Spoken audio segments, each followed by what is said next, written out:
There's a certain magic involved in a new console release. It's not like getting a new pair of pants or Rembrandts or even implants. Well, alright, wait, hang on, I might be lying to you here, let's back it up.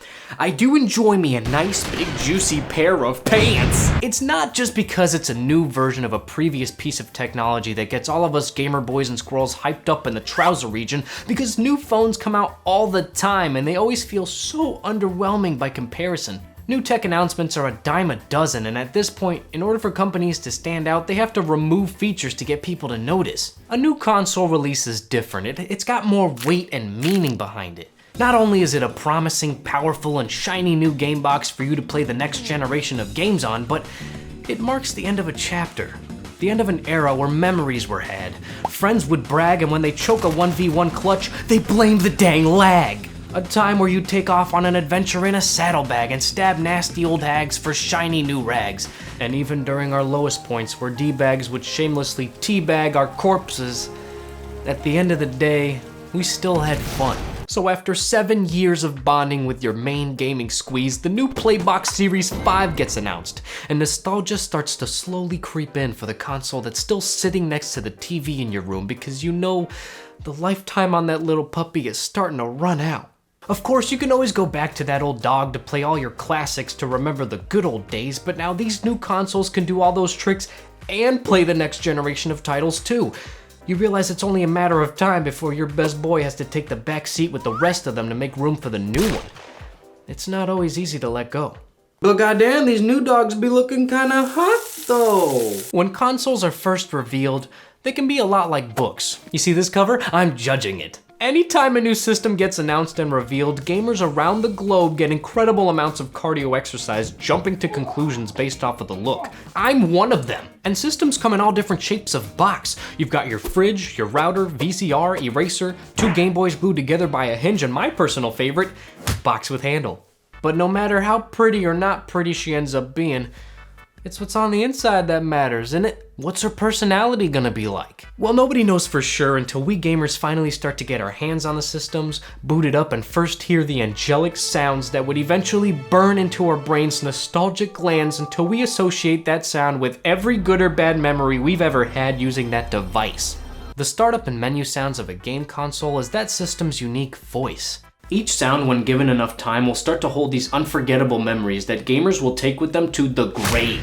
Anytime I hear one of these, it's like time travel. I'm back in the good old days. For example, this gloriously long intro takes me back to playing some My Ninja at my homie Connor's house back in elementary school on a Friday night.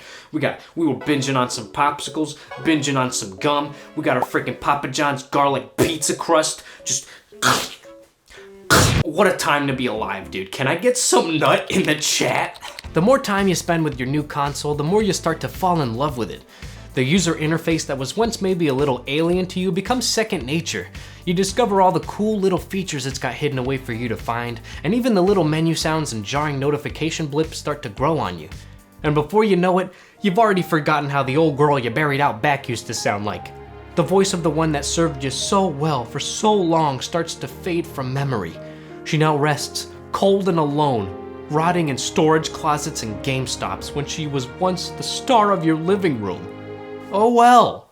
Have you seen the next-gen game lineup, dude? They've got bug snacks! No matter the looks, no matter all the sexy bells and whistles you might have on the next generation of consoles, and no matter the hype surrounding them at launch, what ultimately decides whether a console is hot or not is the games. Games are the beating heart of any system. They're the ones that create those everlasting memories that stick with us long after the industry moves on to the next best thing. That's why these companies all try so hard to make systems selling exclusives. Games that you can only play if you have that specific console. When I think of good system selling exclusives on the 360, I think of Halo and Gears of War. PS3, you've got your Uncharted's and your Lasts of Us, and the Wii had an absolute banger straight out the gate with Wii Sports, and that thing came with the console when you bought it. The Switch has your friendship ruining exclusives with Mario Party and Mario Kart. The PS4 had some absolute with Persona 5, God of War, Ghost of Tsushima, just to name a few. And Xbox One has Does this console have exclusives? Hey, look, I'm sorry, Xbox, that was just a joke. Don't you ever disrespect us again!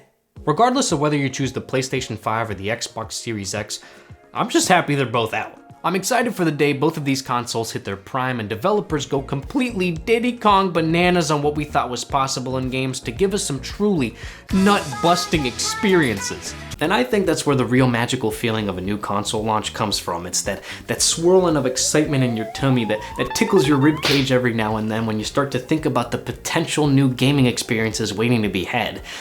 It's a weirdly comforting feeling, like being cold but also warm under the blankets on a chilly winter night.